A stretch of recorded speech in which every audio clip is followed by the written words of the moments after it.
Hello everyone, you're listening to The Right Side of Gaming. Today we'll be discussing the Tales of Xandia playtest. I'll drop some links down below for anyone that wants to check out the playtest material. They currently have a rules primer that explains how to play, as well as a short example adventure with pre-generated characters that you can check out. Tales of Xandia is based on The Dragon Prince, an animated show on Netflix. Yes, Netflix as a company is pretty horrible these days, but the show itself is pretty good. Without giving away too many spoilers, it focuses on a group of kids, two humans and an elf, trying to return a dragon egg that contains the dragon prince back to his mother in elven territory in an attempt to bring peace between humans and elves.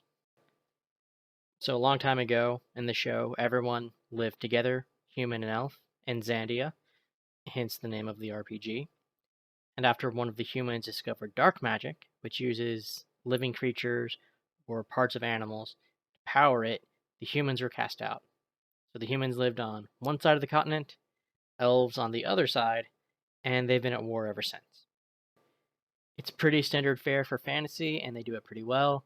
You've got your humans, elves, dragons, magic items, all the normal good stuff.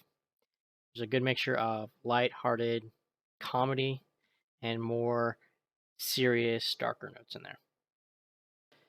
They also do a really good job of representing diversity, and I know that's kind of a loaded term these days as it tends to turn out either really well or really poorly.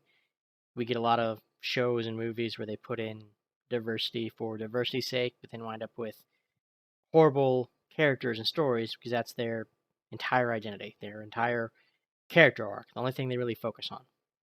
Oftentimes they're very two-dimensional, just existing just to show that this group is good, this other group is bad, and they don't really ever fail or struggle. They're just super competent all the time and maybe even break into Mary Sue territory. We don't really see that in the Dragon Prince. Without spoiling too much, they do a pretty good job. Each character is more than just their race or their ability or their sexuality or whatever. They're complex. For example, the king may be a black man with a mixed family, but it's never an in-your-face kind of thing. It's acknowledged, and we get to hear him talk about how he's never sure how to relate to his stepson, but his character is more than that. From what time he's there, we do get to see some of his strengths, his flaws, we get to see him winning, we get to see him screwing up and failing. We get to see a lot of aspects of him, both good and bad. The main villain isn't portrayed as automatically evil either. We actually see him prepared to sacrifice his life for the king, and it's actually the king himself that screws it up. We see him doing evil, but at the same time, you can kind of see how he might think what he's doing is right. There's a deaf character who's strong and competent, but we still see her lose fights or be forced to retreat. We get to watch her relationship with her interpreter and having to get people to look at her while she speaks. As someone who grew up with a deaf mother, I can definitely identify with that one. I could go on, but the result is the same. All the characters, regardless of how they identify, struggle and fail and are forced to grow as a result, usually for the better, outside of a villain or two. And the game does a good job of emulating that, because you don't grow and level up from killing things, but from dealing with and overcoming your stresses and traumas. In fact, that's one of the things you track on your character sheet. Instead of health, you track stresses, which includes things like fear, anger, insecurity, as well as the more traditional injury that you might expect from a role-playing game. You improve your character by overcoming and ridding yourself of these stresses. Conversely, your stresses can worsen to the point of becoming traumas, and if the traumas become too severe, then your character can die or be lost forever. As you can imagine, this puts an emphasis on how your character feels more than some of the other games out there. It's built into the resolution mechanics. Your character sheet has attributes just like you'd find in other games, strength being something you would have in both, say, D&D and Tales of Xandia, but it also has values. Normally in D&D, when you roll a die, you usually add an attribute, and a skill modifier. In Tales of Xandia, you're rolling based on an attribute and a value.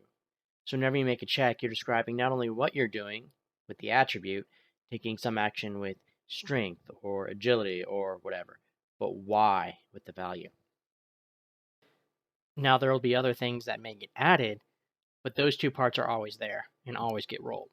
By putting the focus on motivations, and stresses, and traumas, the game is trying to have, I think, a more emotional impact or more emotional focus than some of the other games out there. That's not to say other games can't do that. I've had great results on that front in my own personal D&D group, for example.